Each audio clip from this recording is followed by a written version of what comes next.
Most people think you need experience, money, or connections to start a business. I had none of that. I had no cash, no experience in landscaping, and oh yeah, I was a convicted felon. Yet somehow I was able to turn a borrowed lawnmower and a stack of homemade flyers into a company that now produces over $1 million a year. How?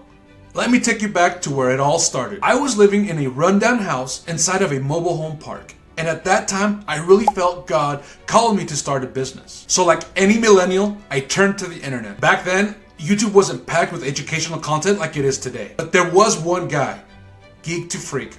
If you remember him, drop a comment below. His video sparked something in me, and I said, all right, landscaping it is. But there was one little problem. I was broke. And I'm not talking about just low on cash broke. I'm talking about I couldn't pay my rent, I had thousands of dollars in debt, I had just blown all of my tax return on a GMC 1-ton truck with terrible gas mileage. Why? Who knows? This was before I even knew I was going to start a business. But I was determined. If this was God's idea, I was going to run with it. I kept watching YouTube and I learned that I could make flyers at the library. So that's exactly what I did. I spent $5 on Fiverr to create a logo, and then I went to the library to print 500 flyers. But there was a tiny little problem. The library wouldn't let me print more than 80 flyers at a time. So I kept going back until I had 500 flyers. Now, here's where it got real. I went door knocking. And let me tell you, I was terrified. I knocked on 2 doors, and I got 2 rejections, and I felt like giving up immediately. I still remember, I felt so deflated, I felt so defeated, I felt so small.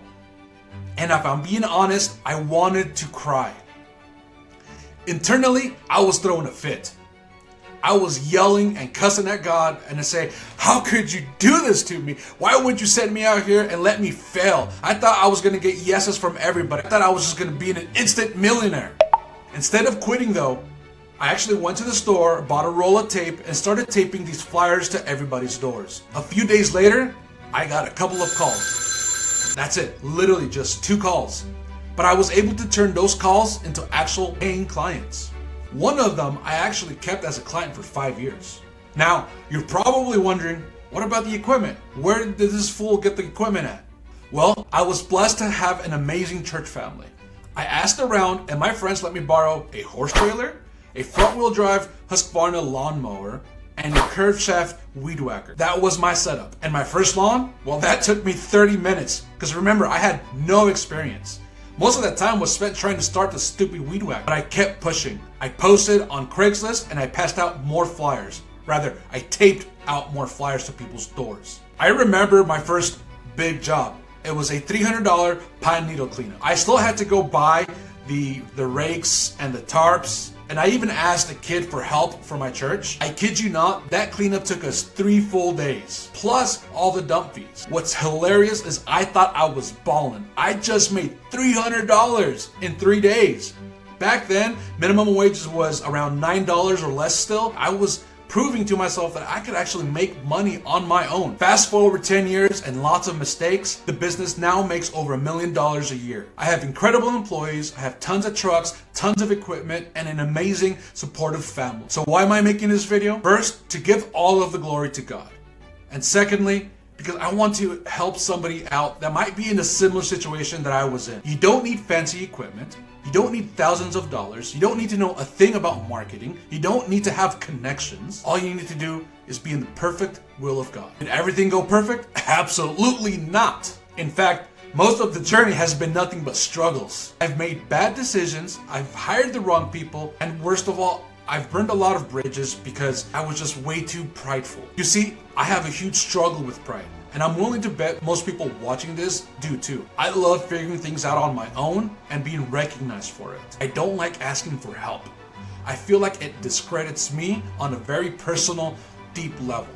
Instead of talking to God, I often just go to my friends or the internet and ask for help there, and it still doesn't work out. So God often intervenes in my life so that I will do things His way. I remember one season, after hiring my second employee, I was having issues with letting go. I was still working in the truck with them. I knew fully that they could handle it. I didn't want to let go of control. I didn't think they could produce the same quality results that I was producing. I had trained them plenty. I did actually trust them to do the work. There's always that something in you that let go of control. Drop a comment if you can relate to that. But then tragedy struck. I was out on a job with them and I sprained my ankle so bad. The doctor told me to take 3 to 4 weeks off, and he even put a cast on me. What? In the middle of spring rush, you want me to take time off? That's ridiculous. I had no choice. I remember I could hardly sleep because my ankle hurt that bad. So I stayed in the office, and I also hired a third guy so that I could go out and help. But because of that situation, the Lord taught me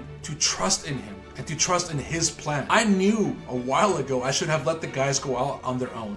I knew that I should step out of that truck. God made sure that I had no choice but to learn how to delegate. Let me know in the comments, how was your first job? How did you hire your first employee? How was that? Was that nerve-wracking as it was for me? I'm willing to bet there's some wild stories out there, and I want to hear them. Maybe you underpriced a job. Maybe you hired a crackhead. I want to hear your stories, guys. Drop it in the comments below. But through it all, God has been faithful. Every morning, His mercies are new. Every day is a fresh start. So if you are watching this and you feel like God is calling you to do something, do it. Trust in Him. Lean on His understanding. Because with God, all things are possible. And sometimes He'll lead you in a way that just does not make any sense. Because again, His ways are higher than our ways. In the end, He gets the glory. Thank you guys for watching. Subscribe, like, and comment, guys. Take care, and God bless.